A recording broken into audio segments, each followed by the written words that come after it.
This is John Murphy at MurTech.com with your daily news update. Okay, here we are on December the 8th in the year of our Lord 2025. And as usual, I've got a lot of great information for you tonight. So let's just go ahead and click MurTech on Rumble and jump over here to my Rumble channel. Okay, this is the video that you're watching right now, my episode 1770. Let's go ahead and jump into this. Hi, WBS. Nice to see you could join us. All right, let me slide down here and click the Show More button to expand the description box out. We have information from me. I'm going to share some of my extra 554C, which has some information from Fox News. Ilhan Omar, amazing. Also from Rubin Report, Explain America, and Wendy Bell Radio. But before we get into that, I do have a shout out here to give to ZZFAF, ZZFAF, just started following my channel. 007 Girl just started following my channel, so thank you very much for following my channel. I greatly appreciate that. I hope you're tuned in, and I hope you enjoy the content. Okay, Debbie BS reposted my episode 1769, and Code Relief commented on my episode 1767. Susan Poll 2016 commented on my episode 1769. Debbie BS commented on my extra 554A and 554B and extra 554C. So thank you very much, folks, for your comments. I enjoy reading your feedback, and I certainly appreciate your support. So let me give this a thumbs up. Boom. Okay, now I post my regular episode, my podcast, at 8 p.m. every night, Monday through Sunday, 7 days a week. And I also have 3 extras because I like to put out news and information. Because the more we're aware of what's going on, the better off we can deal with it. Okay, if we don't know what's going on, we don't know how to handle it. Okay, so I saw this from Fox News this morning and created an extra on Ilhan Omar blames FBI in $1 billion Minnesota fraud. I just want to give a comment on the reporter that interviews her on this. So let's go ahead and get started on this. On the criminals, but those working to back up here. Congresswoman Ilhan Omar responding to her state's massive welfare fraud scandal, pinning the blame not on the criminals, but those working to protect the American people. If there was a linkage in that the money that they had stolen going to terrorism, then that is a failure of the FBI and our court system in not figuring that out and basically charging them. Okay. Now they're going to go on. I don't know what this reporter says. Fox News is going to go on with this. But if I was the reporter, of course this is on CBS, Face the Nation. If I was the reporter, I would say, so this was during the Biden administration, right? So this was the FBI and the judicial system under the Biden administration. Am I correct here? Because that's when the frick it was. That's when all this fraud happened, under the Biden administration. In fact, it's probably been going on for decades. I mean decades. Probably since the mid-1950s. Remember, Dwight D. Eisenhower warned us of the military-industrial complex. That's all part of this, folks. Okay, and this was in 1961 when he left office. He was the president in the 50s, in the late 50s, and he knew about it then. So what? That's been 70 years ago? Okay. And they warned us about this. But this right here, oh, well, it was the FBI's fault for not finding it and punishing it. You mean the FBI under the Biden administration? Okay, so let's just go on and just take a listen to it a little bit more. Fox News does come back on her on this. Host of My View, Laura Trump, joins us now. Laura, thank you so much for joining us. So What do you think about that explanation there? Ilhan Omar saying that if taxpayer money did in fact go to the al-Shabaab terrorist organization, it would be a failing on the part of, if not fear. And in that answer, didn't she, Carly? She how she was going to convince people that that was the case, but she said anyway, it's ridiculous. Of course, the only failure here is from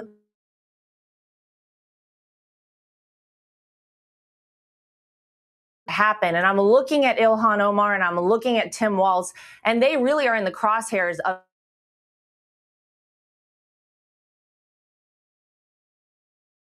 allowed to happen. And this thing is huge. You talk to the White House and they have said, look, this is probably so much bigger and reaching than just Minnesota. We know $1 billion was stolen from the taxpayers there in Minnesota. The White House says it actually is probably just scratching the surface. That's just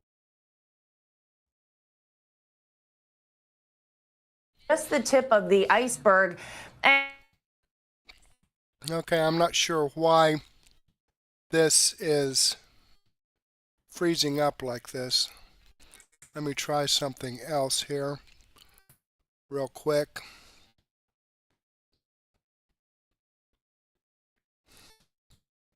Hang on just one moment.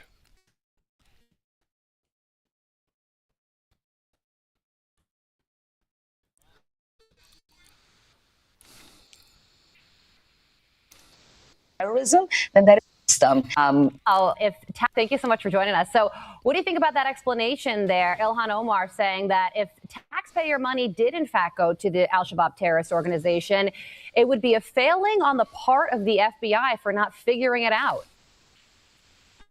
Yeah, she sounded super confident in that answer, didn't she, Carly? She could not figure out how she was going to convince people that that was the case, but she said it anyway. It's ridiculous. Of course, the only failure here is from the people who are in leadership positions in Minnesota who allowed this fraud scheme to happen. And I'm looking at Ilhan Omar and I'm looking at Tim Walz, and they really are in the crosshairs of this whole thing. And a lot of people are wondering how it is humanly possible that this was allowed to happen. And this thing is huge. You talk to the White House and they have said, look, this is probably so much bigger and far reaching than just Minnesota. We know $1 billion was stolen from the taxpayers there in Minnesota. The White House says it actually is probably just scratching the surface. That's just the tip of the iceberg. And, you have the Treasury saying we do have connections through millions of dollars they think was sent to Somalia. And that ultimately did end up in the hands of terrorists, as al-Shabaab terrorists. And so I think that's, of course, a ridiculous answer. But you're going to hear a lot more of that from Ilhan Omar, from Tim Walz. They're going to do a lot of jazz hands and trying to convince people to look the other way, because they are, again, the ones that everyone is looking at and saying, how is it that you were either so grossly incompetent or maybe willfully incompetent that you allowed this to happen in the state of Minnesota? Minnesota deserves better. The American people deserve better. And you know what? The only way they're going to clear their names is by asking for a full-throated, deep investigation and holding those responsible accountable for this. Yeah, Laura, this is a pretty brazen time to be going on offense against the Trump administration after such a ridiculous fraud. Stephen Miller said that this is one of, if not the biggest frauds in American history, a waste of taxpayer money. And Omar is going back at Stephen Miller. Listen to what she had to say. I mean, when I think about Stephen Miller and his white supremacist rhetoric, it reminds me of the way the Nazis described Jewish people in Germany. So a reminder for our viewers, Stephen Miller is Jewish. Laura, your response to those comments? Yeah, Nate, this is the knee-jerk reaction we know of anybody on the left to try to call people, conservatives and people, especially in the Trump administration, Nazis. Of course, as you pointed out, Stephen Miller is Jewish. That is absolutely insane. But this is what you say whenever you have no response. This is what you say to deflect from your failure as the congresswoman from this area in Minnesota. That should surprise absolutely nobody. What we're trying to see happen now as a country is transparency brought everywhere. That's what this administration, this president is about. We want to know at the end of the day who failed the people of Minnesota here. And I can guarantee you, the FBI we have now is much different than the FBI under Joe Biden. They will look into this. They will investigate. They will find out exactly what happened. And I think Ilhan Omar is probably going to be doing a lot of tap dancing in the foreseeable future, because I don't think she's got a lot of good explanations for how $1 billion from her state just, went missing from the taxpayer funding. Well, Governor Tim Walz is also up for re-election, so we will have to wait and see if this scandal is big enough to change the hands of political power in the state as well. Laura, thank you so much for joining us. It's great to see you as always. Have a great morning. I'm Steve Doocy. I'm Brian. Okay, there you have it, folks. And, it's amazing. I'm hoping that all this information coming out, and Trump is pushing this information to come out, will make a difference in the upcoming elections. I do not understand, even if you are a dead-in-the-wool Democrat, how you can think that this is okay. Okay? I'm thinking if they get out the 80,000 Somalians, get them deported, then that would be 80,000 less votes that Tim Walz or any Democrat from Minnesota would have. In fact, if they continue to clean up the illegal immigrants in the United States, what is there, 20, 30 million? I would say that that's 20 or 30 million less votes the Democrats would get, because they're buying their votes. Okay, this did come from Fox News. Great information. Let me jump back. I've subscribed to their channel. I've given them a thumbs up.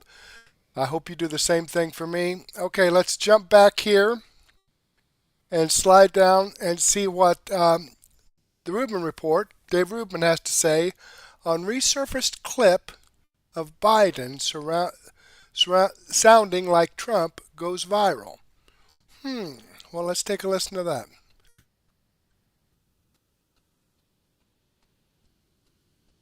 There must be no safe haven for these narco-terrorists, and they must know it. The big sort of international story, although it really has a lot of domestic touch points as well, are these Venezuelan narco-terrorist drug boats, which are bringing fentanyl, cocaine, and other illegal drugs to our shores.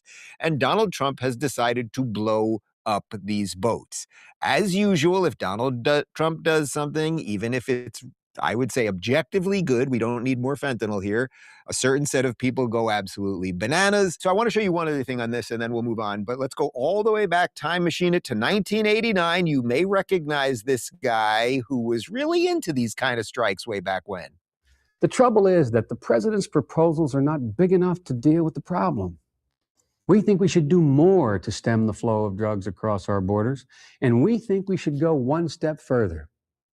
Let's go after the drug lords where they live, with an international strike force. There must be no safe haven for these narco-terrorists, and they must know it. We have to lock up the dealers for a long, long time, and we have to attack the source from which the drugs come. Now, 1989, George Bush Sr. happened to be president at that time. He had just taken office in January of 1989, so I'm not sure when this was in 1989. Now, of course, he's saying this to talk bad about President George Bush Sr., okay?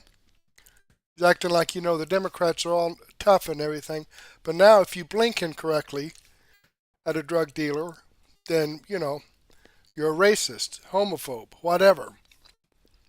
And we have to do that not a piece at a time, but all at once. And we have to do it now. And there's not any reason why we can't do that. We have the power, we have the money, and we have the knowledge. Winston, what's particularly fascinating about that clip from, again, 1989, that's then Democrat well, I suppose he's still a Democrat. He's just not that functional right now, Joe Biden. But George H.W. Bush was president at the time. So you have a Democrat senator saying that the Republican president was not going far enough. And I think the key line there was go after them where they live. So that would be literally bombing Venezuela right now. So that guy has very little to do with the Democrat Party of 2025. Well, most striking, I think, is the editorial change in Rubin report since I've last come on. This is a pro-Biden stance is now taken. No, we love old Biden around here. We love old Biden. Yeah. Not old Biden, old Biden. Yeah, right. Old Biden. Well, I guess we'll see. I mean, there's something like 15,000 troops now amassing around Venezuela.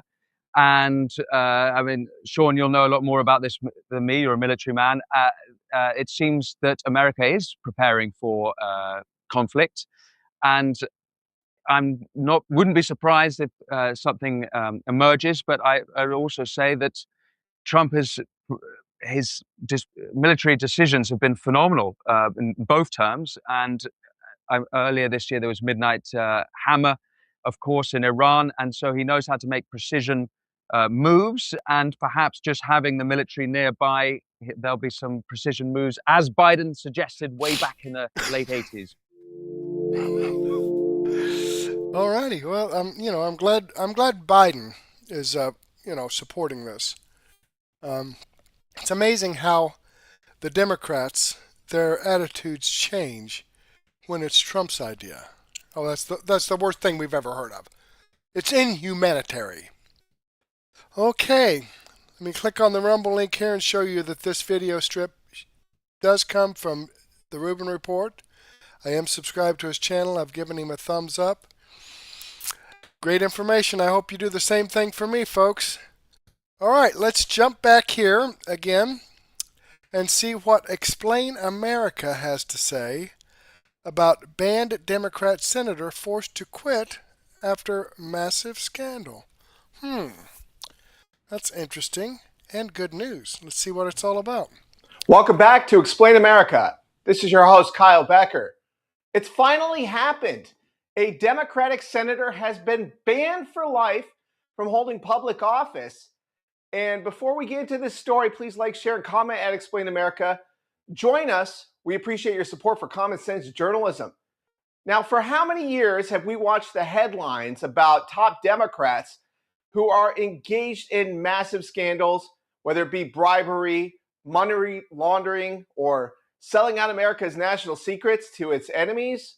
Well, finally, one of these senators has been caught in a scandal that they couldn't get out of, and they have been banned for life from holding public office. Disgraced former Senator Bob Menendez, who is a Democrat from New Jersey, has been permanently barred from holding public office after his conviction for taking bribes. Now, he took hundreds of thousands of dollars of bribes in gold bars and cash, and this is one of the biggest scandals in American history.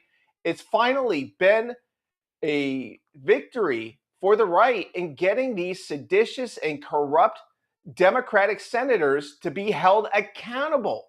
Now, the former lawmaker was found guilty in July 2024 of 16 counts of bribery, extortion, conspiracy, and obstruction of justice.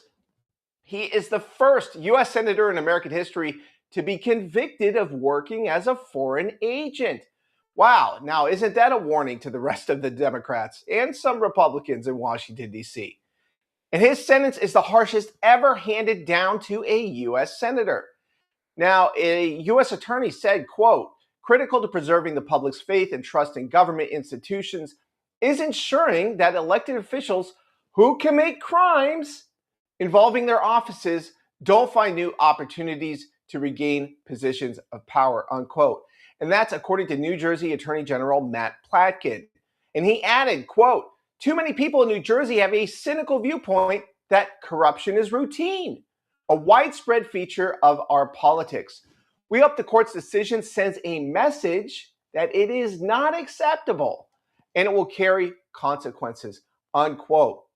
So this is a big victory for accountability And finally, a senator who has been caught in a corruption scandal has been held accountable, and he was working as a foreign agent, no less. Well, let's hope this sends a giant message to the uniparty politicians in D.C. that corruption can be punished in a court of law. Weigh in with your thoughts. We always appreciate hearing from you at Explain America.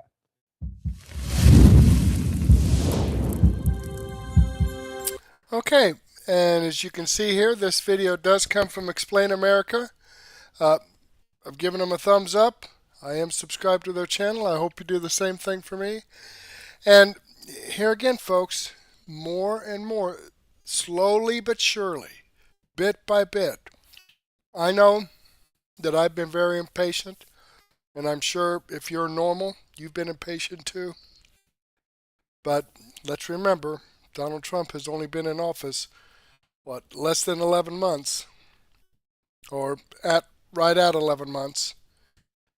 Okay, it'll be 12 months, December 21st, it'll be 11 months. So it's amazing, actually, when you stop and look back, what all has come out and what all people are starting to be focused on. Okay, let's jump back here, and I want to share my creator program statistics with you for this month. Okay, we're right here, December 8th, okay? And these are the requirements that I need for my creator program so that Rumble will boost my videos, help promote my information. Okay, hours streamed, I need 30.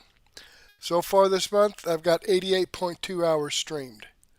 Okay, total unique chats this month, I need 20. I hit 20 today, so thank you very much, folks, for your chats. Go ahead and keep chatting because that helps the information that I share get out to more people as well. Rumble Premium exclusive hours, I needed 5. I've got 6.2. Hours watched this month, my requirement is 200. Here it is, the 8th of the month. I've had 1,630 hours viewed. Total unique raids, I need 5. I've got 15. Okay, so the raids, that's something where when I do a live stream, I don't normally do it with my podcast, but during my live streams in the morning, particularly my B live stream, I do a raid on Chicks on the Right. And when I do my C live stream, my third one, I do a raid to Wendy Bell. Okay, so that being said, let me get back here. That being said, let me share something with you here on Wendy Bell. That's our next video coming up to share. Wendy Bell, the tip of the iceberg. Okay? Now I'm going to play the very beginning of her video where I actually rated her video. So what I do is when I'm playing my live stream, like my episode this morning, my third extra this morning, in my chat box, I type in raid and then the link to the video that I'm going to raid. So let's listen to Wendy and see her reaction. Ah!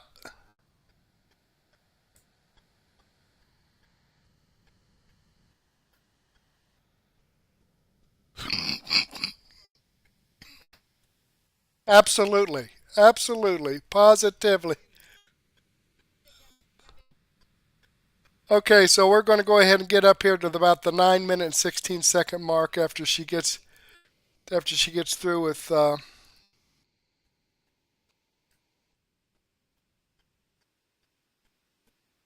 so here we go.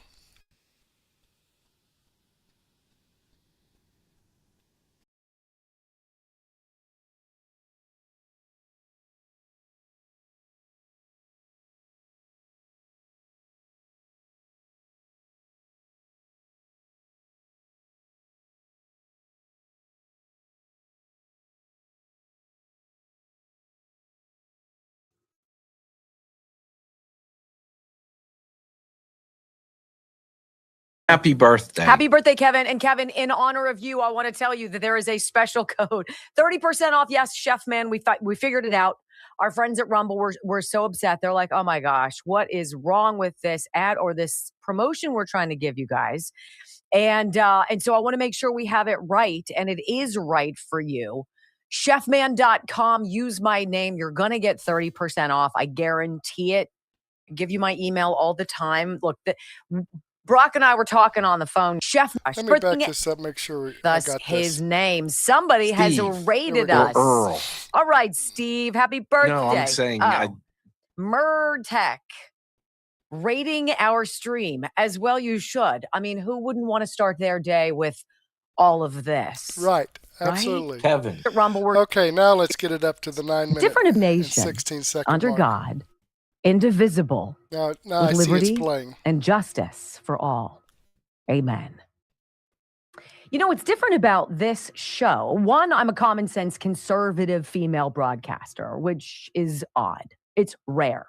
There are not a lot of me's out there in an ocean of, by and large, middle-aged white dudes who for years have been telling us what's been going on. And quite frankly, they've done a very good job of it. But beyond the stories that we talk about, some of these folks get inside access to top name politicians, people in the government, people in the administration. You know what I don't do? I don't usually have interviews. And the reason why is pretty clear to me. I like to react. I like to listen to what people say. I like to go above that and then watch for a little while how people respond. And then see the next day if the media seal the deal on whatever it was that they were floating out to begin with. We have a very captivated population right now. They are captive, not in terms of captivated, like, wow, this place is so great. They are basically captives of a narrative that you and I have seen through for a while. And I'm the first to admit, it makes me very angry, the slow speed that this awakening is happening. But I like to try to imagine like the psychology of it. Is there a certain predisposition in ourselves that we're unaware of that can take two people, maybe even not just blood relatives, but maybe even twins? And one can be predisposed to thinking about the world through a more liberal lens and the other is more conservative. I don't know, because there are some commonalities that I see on the left. And it's very angry right now. Trump derangement syndrome isn't just some throwaway phrase. It's a real diagnosis that's really not a lot about Donald Trump. I mean, he's the guy executing all the changes. But I believe it is a universal fear among people out there who've been screwing us over and robbing us blind for years that legitimately the gravy train is ending. And it is. And they are petrified, and they will stop at nothing to stop Donald Trump or any of his majors and generals from going out there and executing change. I want to read you something I stumbled upon moments before hitting the air this morning. It's an article from The Guardian. So you guys remember how Pete Hegseth, the Secretary of War, we had his spokesman, Sean Parnell, our friend, Pentagon spokesman, on the program to talk to us about these new media, basically, rules at the Pentagon. Used to be that reporters could roam all over the building, could mill in and out of top executive, military, and otherwise offices. But there was some leaking going on. There was some eavesdropping going on. There's some unsavory stuff. And quite frankly, when you're dealing with national security, you can't play games with. And so Pete Hegseth, Sean Parnell sat down with all of the media, and they worked on this for months to come up with a 17-page document. It's basically like, this is where you're allowed to go at the Pentagon. You have to have a badge. If you want to go beyond the confines of this particular area that is for you, you need to be escorted. Oh, the media went haywire. And the majority of the left mainstream media outlets in solidarity refused to sign the agreement. And so in effect, they've been blocked from all of the front row seat interactions with the people in the military. So who's there? Well, people like Jack Posobiec, people like Tim Pool, people like Matt Gaetz. People who are podcasters or broadcasting of some conservative auspice, who then go forward and present to their followers, which are now far more numerous than the mainstream media's, and share with them the overall perspective, the strategy of this administration. Mouthpieces for Trump. Apparently, these mainstream media folk are really ticked off about this. Pentagon press passes once held by credentialed journalists are now in the hands of right-wing pundits and Trump allies. It's a very subtle choice of words, isn't it? It's not reporters, it's not journalists, it's not podcasters, it's pundits to demean what we do. Being a member of the Pentagon Press Corps was once one of the more prestigious assignments in U.S. journalism, a position reserved for heavy hitters from venerable newspapers and news channels, reporters at the peak of their powers. Did you guys ever thought that reporters should have power? Or did you think that they should just be telling you in an unobstructed, unbiased way what's going on? Well, not anymore. A press conference last week held at a critical time for a Pentagon embroiled in scandal. It's really not. It's doing its job constitutionally in its bounds, taking out terrorists who threaten to kill us in a war professed by the President of the United States on day one, was instead attended by more than a dozen right-wing activists, with the government being held to account by a close ally of Donald Trump, an employee at Turning Point USA, and someone from a pillow salesman's nascent media company. Nascent. I never knew what that word meant. It's not conversational. It's meant to be snooty. Mission accomplished. Almost all credentialed reporters from traditional media companies surrendered their Pentagon press passes in October rather than sign, I beg your pardon, it's 21 pages, Pentagon document that set restrictions on journalistic activities. Well, FAFO. You decided not to do it. Wasn't anything egregious. And so now you don't get to come and be invited. Okay. You're the ones who are crying about it. The Pentagon has moved on. Period. Those constraints include requiring news organizations to pledge they will not obtain unauthorized material, in effect limiting journalists to reporting on officially provided information and agreeing to limits on journalists entering certain parts of the Pentagon. Who do these people think they are? You guys seem to think that you're like Hollywood rock stars, right? Like you're special in some way. No, see, you've lost every shred of respect we've ever had for you. And quite frankly, you've made us feel stupid for giving you any credibility in the first place. Following that walkout, the Pentagon issued passes and access to dozens of right-wing media figures and organizations who agreed to the strict rules, including Laura Loomer, a Trump confidant who has described herself as a proud Islamophobe, Lindell TV, an online streaming channel founded by Mike Lindell, a conspiracy theorist and CEO of MyPillow. Isn't it intriguing how they describe these individuals? A conspiracy theorist, because he has questions about election integrity, which, by the way, we should all have questions of election integrity. With all of the news coming out of all of the illegal aliens, all of the dead people, all of the people who don't exist, who aren't just registered, but alas, have been voting, right? And finally, Matt Gaetz, a disgraced former congressman turned host at One American News Network. How is Matt Gaetz disgraced? Because they created some story about him wanting to traffic young girls for sex, which had absolutely no legs, went nowhere in Congress, and was so preposterous that most of us woke up to see how dark and dirty Capitol Hill is. See, I just wanted to give you a flavor of one of the stories floating around your mainstream media. I'm not going to do that to you today. We'll let these people have a voice in this program, but then you get to think critically about all they are so afraid of. And it all comes down to one man who dared to say, yeah, no. When we come back on the Wendy Bell radio program, why ever Are Americans feeling squeezed by the high cost of housing out there? Like, I have no idea. Ladies and gentlemen, we are busting out an old BS board. On the flip side of this break, all right, we're going to debunk the Trump is making housing unaffordable for Americans theory, okay? We'll do it next on the Wendy Bell Radio Network. Okay, if you noticed, I did get into Wendy a little bit early today, earlier than I normally do.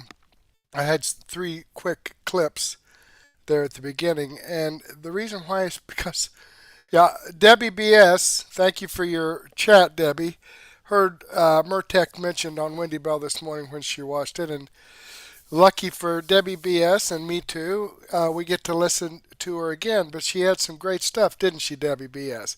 And that's why I wanted to share so much of her today. Play.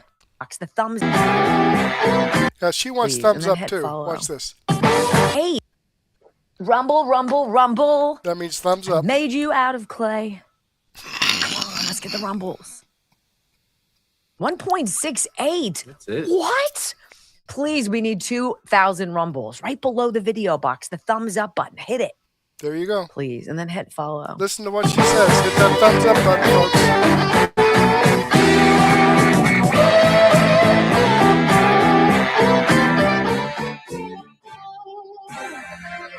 Ho, ho, ho, it's magic. You know. You know what? I find it laughable that anybody, welcome back to the Wendy Bell Radio program, incidentally, that anybody out there would blame this administration for the cost of things presently, especially the cost of housing, the availability of housing, right? It's becoming more common, the data now. It used to be 8 million people came in under Joe Biden, right? We heard that for a while. Well, when you have 8 million people come in, and then all of a sudden, it was like 14 million. And Trump all along has been saying 20 million people. Now 20 million is the number. 20 million people. Well, I want to ask young people who seem perplexed, and I get it, that nothing is affordable right now. Right? 20 million people. Where do you put them all? Is there a huge build for immigrants? No. We have a housing crisis. It was created by Joe Biden and his administration. I want you to hear Harry Enton. He's got a couple sound bites here. He says Donald Trump is being blamed for causing a crisis, in fact, that Democrats welcomed. Ask the Democrats who welcomed 20 million illegals over 4 years what they have to say about this. Go. When it comes to the cost of living, what's the number one most expensive thing in their lives usually? Well, it's about housing, right? We had this entire discussion in New York City. The New York City mayoral campaign, right? The affordability, housing affordability. But it is not just in New York City where folks are concerned about affordable housing. It's nationwide. Look at this number. This one really shocked me because you rarely ever see drops like this. Good affordable housing, satisfied with access to it. Back in 2014, 69% of Americans were satisfied with access to good affordable housing. Look in 2019, dropped 59%. Look at where we were by the last metric out according to Gallup, to just 36%. That is a drop of 33 points in the matter of a decade, a drop of nearly half in the percentage of Americans who are satisfied with their access to good, affordable housing. Look, the cost of living, affordability was what Donald Trump was able to ride, the fears about that, ride that to the White House in 2024. I dare say, Jessica Dean, he has lost the plot. He has lost the plot when it comes to the discussion about the cost of living, and now he dismisses it. He dismisses it at his own peril. We saw in Virginia, we saw in New Jersey how economic concerns really drove those races. We saw it in New York City. And if Donald Trump wants to continue to claim that this is a quote-unquote con job, well, his party will pay the price come the 2026 midterm elections. Okay, before she goes on, I have to jump in here.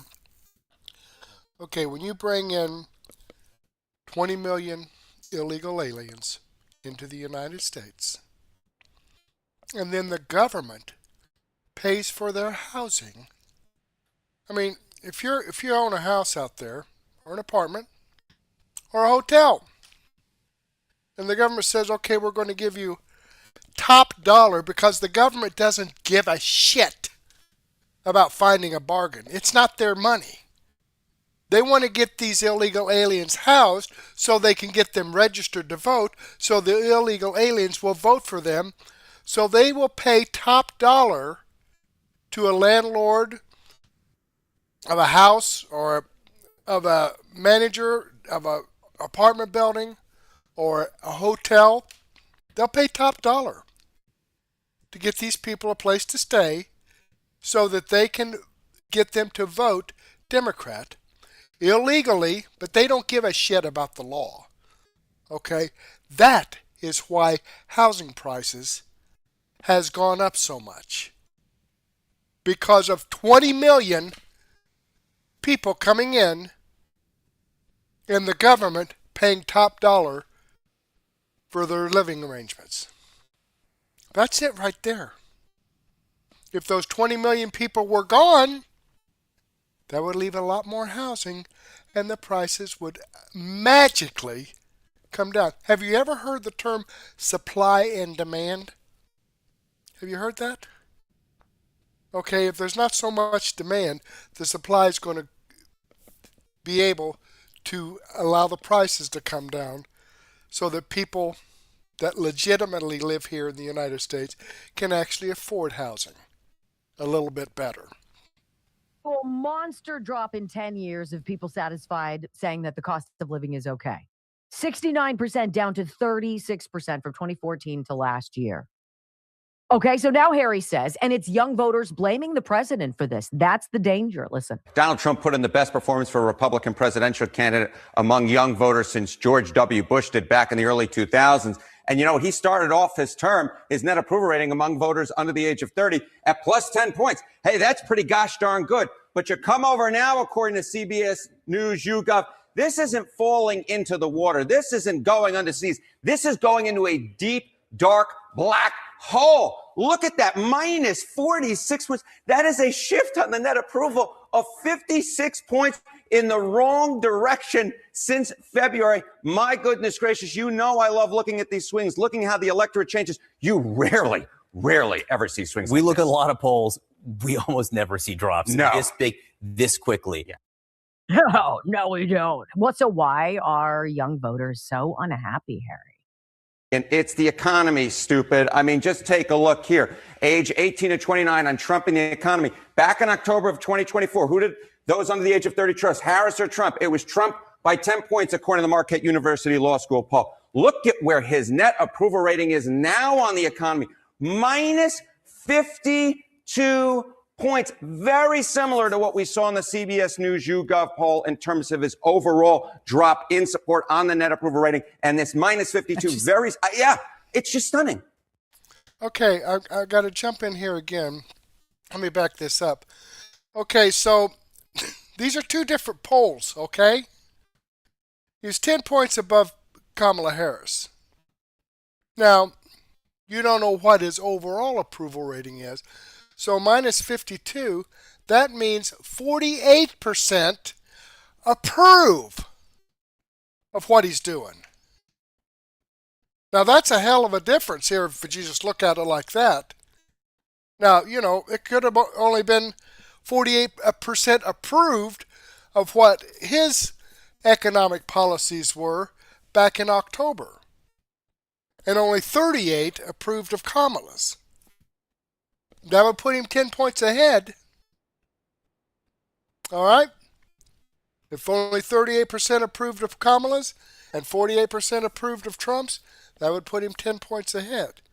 Just like now, if 48% approve, 52% disapprove. Unbelievable. The lies and propaganda that the mainstream media shove in your face and expect you to go ahead and believe it. Oh, yeah. This doesn't sway me one way or the other about Donald Trump. I support his policies. I support what he's doing. I support him uncovering the fraud and abuse in government. Similar to what we saw in the CBS News YouGov poll in terms of his overall drop in support on the net approval rating. And this minus 52, it's just stunning. It's really not stunning, Harry. When you consider in 2019, when Trump was president the first time, it was $260,000 average home price in this country, $260,000. When Joe Biden was president in 2023, 4 years later, that $260,000 average home price jumped to $419,000. The 20% required for a down payment went from $52,000 up to $84,000. The interest rate also, Harry, jumped from 4% to 7.24%. And by the way, the monthly payment skyrocketed. $993 for a mortgage payment in 2019, up to $2,283,000 under Joe Biden. And by the way, this is for the same average income earner. So instead of 21% of the average taxpayer or average home buyer's money going to the house, it ballooned to 49%, Harry. Donald Trump didn't do that. Everything that happened in the last 4 years was meant to slow you down, overcharge you, nickel and dime you, make everything you want to do inconvenient and annoying so that you get worn down, you drop to your knees, you put up the white flag and you say, enough, I'm done, just give me the 15-minute city, I can't take it anymore. And Donald Trump said, this is preposterous, and we are going to knock it the hell off. So all of these people out there losing their collective minds, saying, look at what's going on with the economy. Nobody can buy anything. It's untenable. The youngest voter has no hope. Well, then stop freaking voting Democrat. Any questions? When we come back on the Wendy Bell radio program, I think we need to pivot, talk a little bit about this Somalian thing. Maybe Generation Z would have some money for a down payment if they stopped voting for Democrats and let the Somalians rip us off blind. It's not just $1 billion, guys. Try $8 billion on for size. Next on the Wendy Bell Radio Network. All right, let's get it up there and see what she has to say about that. Great stuff. Great stuff. 2-5, yeah. Oh, here we go. She's still talking about the rumbles, the thumbs up here. All right, how we doing? How we doing? 2-5 yet? Come on! Give me some thumbs up, too.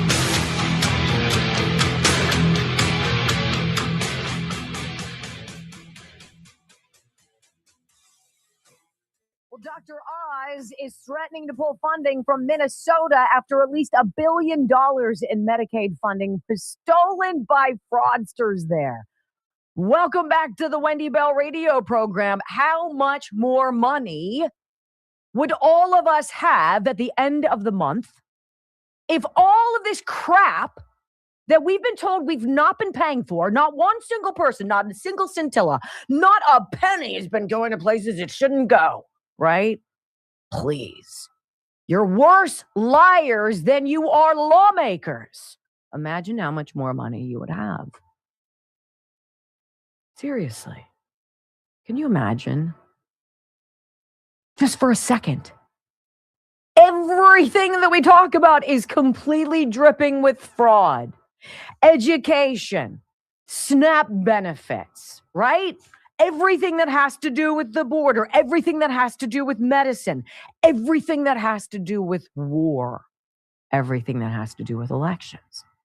Is there a realm of our existence here in America that hasn't been shystered by someone and allowed to let happen by people either too lazy, too stupid, or too complicit? I don't know. I'm freaking tired of it. You know, I manage a big household. I do okay. And I don't have an economics degree.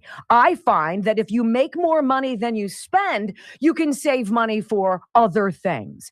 But when the government is ripping you off blind and then lying to you about it. I'm sorry. We need to have a realistic conversation. Trump wants that conversation. Democrats don't, and neither do rhinos. So Dr. Oz says, you know what? We're going to make this easy for you. The Centers for Medicare and Medicaid Services threatening to withhold federal funding from Minnesota after fraudsters allegedly stole more than $1 billion set aside for Medicaid programs. CMS Administrator Dr. Mehmet Oz ordered Minnesota Governor Tim Walz to follow a series of guidelines that crack down on the fraud and said that if the state does not comply, it will lose federal money. Either fix this in 60 days or start looking under your couch for spare change, because we are done footing the bill for your incompetence. Does anybody believe it's just incompetence? Does anybody believe it's just, I had no idea? What? What was happening? I had no clue. It's insulting that we treat this with such kid gloves. So as that's going on, I want you to listen to this Fox report, all right? Rarely do news clips get 35 million views. This one did, because the explosion and what actually was ripped off of the American people in COVID money is going to blow you away. Here's Fox. Fraud investigators are finding in Minnesota is growing by the day. Kelly Loeffler, who leads the Small Business Administration, says in the 2 days her agency has been investigating the state, they've uncovered at least $1 million in PPP fraud just 2 days in. Several of the whistleblowers in Minnesota have also told lawmakers they believe the total amount of fraud could total up to more than $8 billion.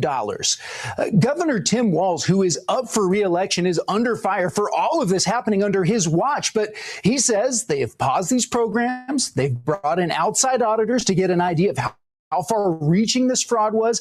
They're taking steps to keep it from happening again. And he's defending his management of the state while also taking shots at Republicans and the president. And in spite of the headwinds we're up against, Minnesota ranks economically, economic growth, happiness, number of people insured, education levels, near the very top. So I'll tell you what, I have no interest in having this state look like Oklahoma or Mississippi. And if folks are going to commit crimes here, thinking because our generous spirit and our programs that we have is going to give them some kind of cover, they are sadly mistaken. Okay, my question is, so why wasn't he doing all this and making it public prior to the Trump administration finding out about it? So he was just ignoring it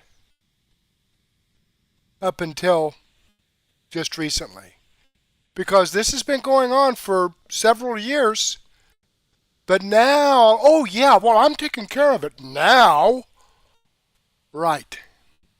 What a cork biter. Yeah, Minnesota is also now home to the single largest pandemic fraud scheme in the country. And Republicans argue that Walz and other Democrats opened the door to this. They argued that they opened the door to this? Yeah, hell yeah. Joe Biden and all of the flights, come on in, open border, 20 million. No wonder Generation Z can't buy a freaking home. Keep voting Democrat. Now, Tim Walz does what a BS board that I wrote in January of 2024 perfectly. The take no responsibility game, right? When you get called out for being a scumbag, you act kind of hurt. Like, what? Minnesota? We're such a phenomenal place. If people come here to rip us off, it's because of our good spirit. We're AAA bond rated, don't you know? And that invites criminality. Then you blame somebody else. It's Donald Trump's fault. If he wasn't looking around, we wouldn't have to be dealing with this. That's his fault. It's his problem, right? Then kind of act surprised. What? It's how much fraud? Now, I had no idea what. I just, come on. No.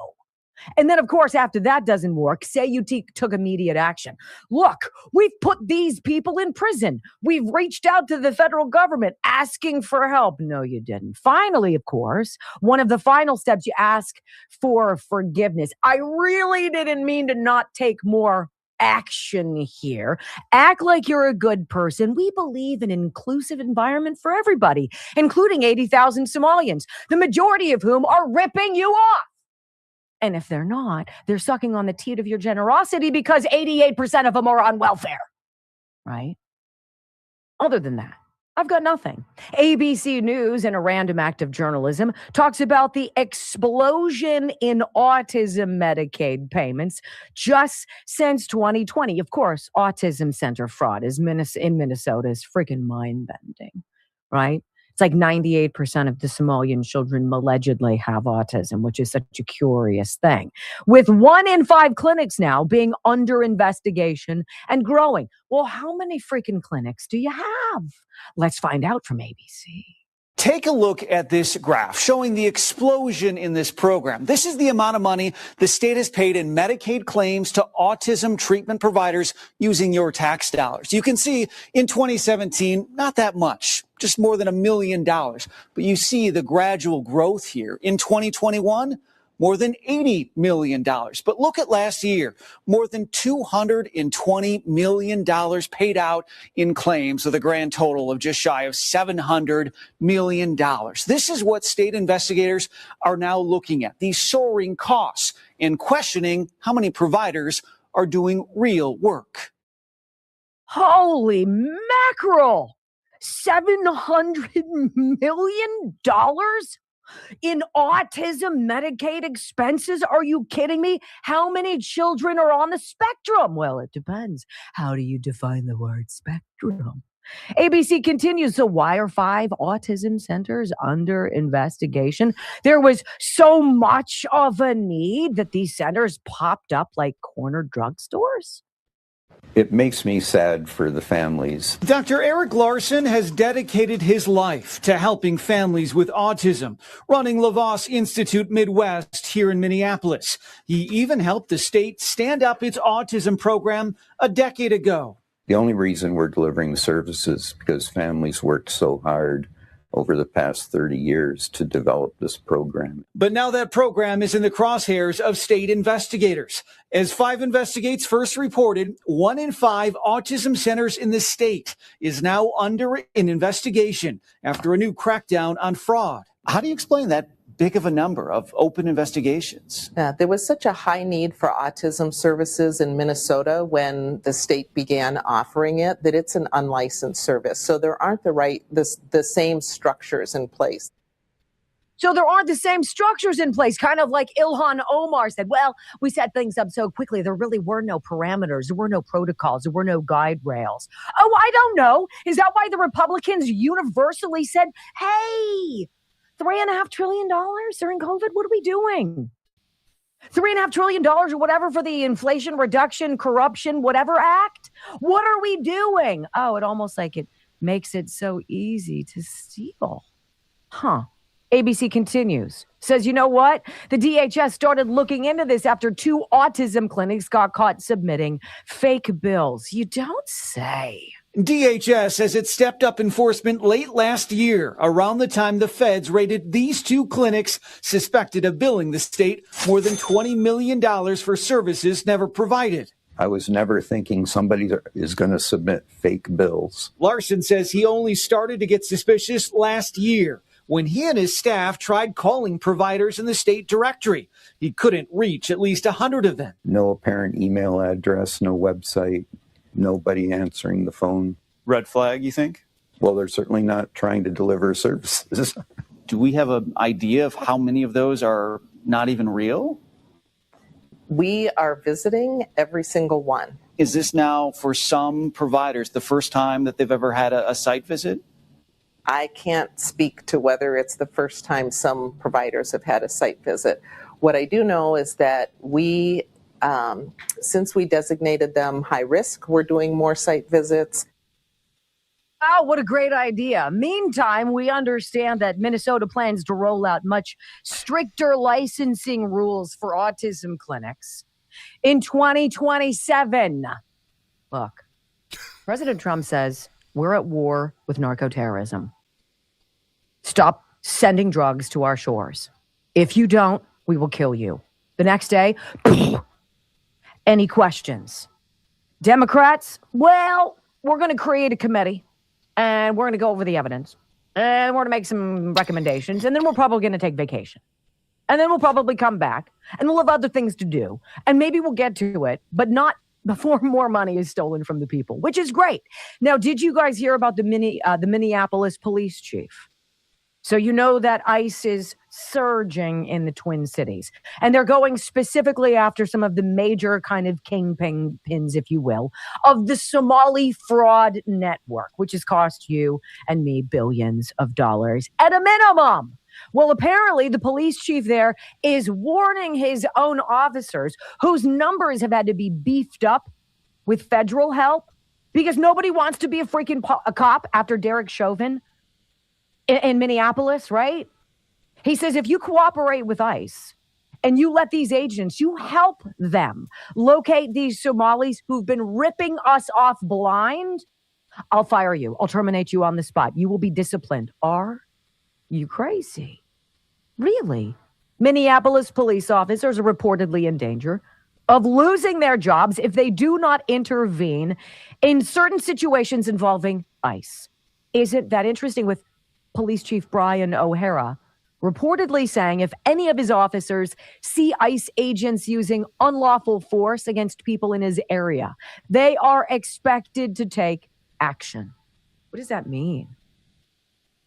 It's almost like telling members of the military, if you receive an unlawful order, make sure you resist. Sowing seeds of what? Internal revolution? Bry? Who in the hell are you? When we come back on the Wendy Bell radio program, apparently it's not just Minneapolis. It's also in Maine. The outrageous Somali grift going on there and how the governor, I'm sure, is all over it next. Okay.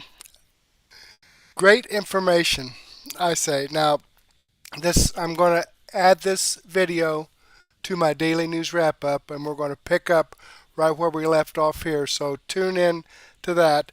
In the meantime, let me go ahead and click on the Rumble link and show you that this video does come from Wendy Bell Radio. I am subscribed to her channel. I've given her a thumbs up. I hope you do the same thing for me. All right, jumping back here, I've copied the live chat into a comment. We've had some good chats this evening. So let me go ahead and make this permanent, those chats permanent to this video. Yeah, there we go. All right. That being said, let me remind you folks that these videos that I shared with you here are videos that come directly from the producers. I've got a link to their videos that I shared with you, as well as a link to their channels. So please go ahead, and if you want to watch more of this information or see what other information these channels have, be my guest to click on these links in the description box. Now, these videos that I've shared with you here tonight are videos that I've posted on MurTech.com, where I have over 55 no-nonsense, common sense, logic, and truth videos. This is your one-stop shop for information that you're not going to get from the mainstream media. Now, as far as the previews of our daily news wrap-up, I've got information here from On the Fringe, Wendy Bell, Dr. Steve Turley, Rubin Report, Black Conservative Perspective, Devory Darkins, Benny Johnson, Bannon's War Room, American Center for Law and Justice, MG Show, Chicks on the Right, Barry Cunningham.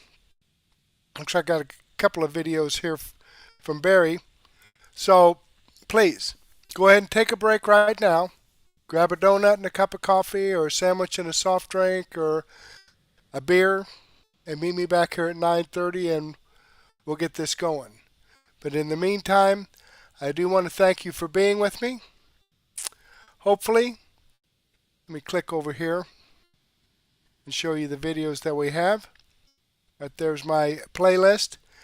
But in the meantime, I do want to thank you for being with me. Hopefully, I'll get to see you again later, and may God bless.